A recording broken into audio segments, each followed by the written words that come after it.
ልጄን ልቀብረው ነው።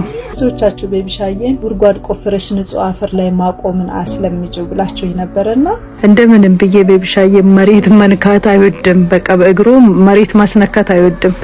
በስንት ትግል ለማቆም ሞከርኩኝ። ብቻ ብዙ ሰዎች ቤቢሻን ሜዳ ላይ ነውና ማሰራው እንደዚህ ሳቆም ግራ እየገባቸው የሆነ እያሰቃዩት እንዳለው ነው እየገበቱም እያዩ ያሉ ምን አደረግ ለምን እያረግሽ ነው የሚለው ጥያቄ ነው።